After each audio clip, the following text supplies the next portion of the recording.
Pernahkah kamu merasakan gejala-gejala COVID-19 seperti tenggorokan gatal atau sesak napas setelah membaca berita terkait penyakit yang sedang marak diperbincangkan ini?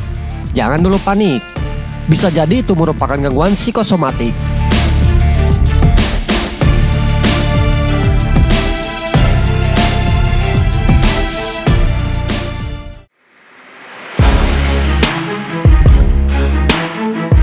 Di tengah pandemi COVID-19, informasi mengenai wabah ini memadati situs pemberitaan dan media sosial. Berita baik, seperti berita pasien yang berhasil sembuh atau maraknya aksi kemanusiaan untuk berdonasi, mungkin bisa membuatmu bernapas lega. Namun, bila yang kamu pantau hanyalah berita yang kurang baik atau bahkan yang menyeramkan, hal ini bisa berpengaruh pada kondisi mentalmu dan memicu timbulnya keluhan fisik yang disebut gangguan psikosomatik. Gangguan psikosomatik bisa diartikan sebagai keluhan fisik yang disebabkan atau diperparah oleh karena pikiran atau emosi.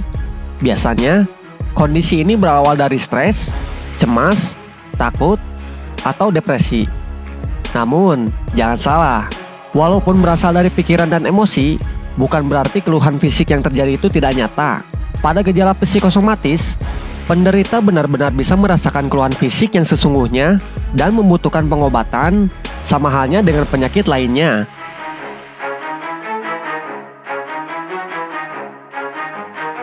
Keluhan fisik yang muncul pada gangguan psikosomatik bisa bermacam-macam, tergantung penyakit yang dipikirkan penderita.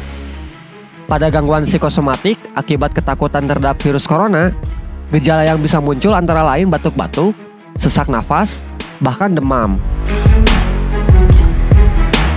Walaupun hingga sekarang penyebab pastinya belum jelas, ada beberapa hal yang diduga berkaitan dengan munculnya reaksi ini. Salah satunya adalah peningkatan hormon adrenalin dan hormon stres. Saat kamu terus-menerus membaca berita yang kurang baik, misalnya gugurnya tenaga medis atau bertambahnya jumlah pasien yang positif terinfeksi virus corona, kamu mungkin akan merasa cemas, takut, dan stres. Perasaan ini akan membuat tubuhmu menyangka bahwa kamu sedang dalam bahaya, lalu mengeluarkan hormon adrenalin dan kortisol. Secara alami, kedua hormon ini diproduksi saat tubuh merasa terancam. Misalnya, ketika kamu sedang dikejar anjing.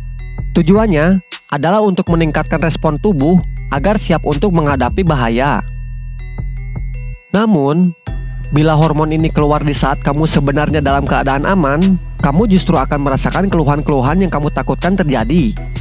Dalam kasus infeksi virus corona, kamu bisa saja merasakan sesak nafas, batuk-batuk, atau meriang, padahal sebenarnya kamu baik-baik saja. Jika kamu merasakan gejala ini setiap membaca berita mengenai COVID-19, artinya keadaan yang terjadi kini telah mempengaruhi kesehatan mentalmu.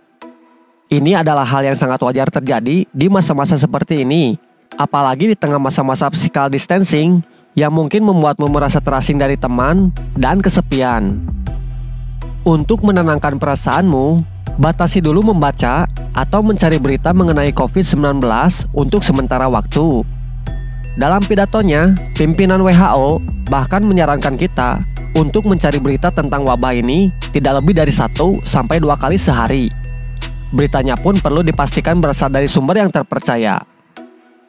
Daripada mendengar atau membaca informasi yang tidak jelas kebenarannya, lebih baik kamu fokus menerapkan langkah pencegahan dan melakukan aktivitas positif di dalam rumah. Misalnya, melakukan meditasi, mengobrol dengan teman melalui telepon, konsumsi makanan bergizi, berolahraga, berjemur, dan tidur yang cukup. Gejala psikosomatik bisa membuatmu merasakan keluhan-keluhan mirip gejala COVID-19 di saat kamu sebenarnya baik-baik saja. Namun, tidak ada salahnya juga untuk mengecek kondisi kesehatanmu secara berkala. Misalnya mengukur suhu tubuh menggunakan termometer ketika kamu merasa meriang.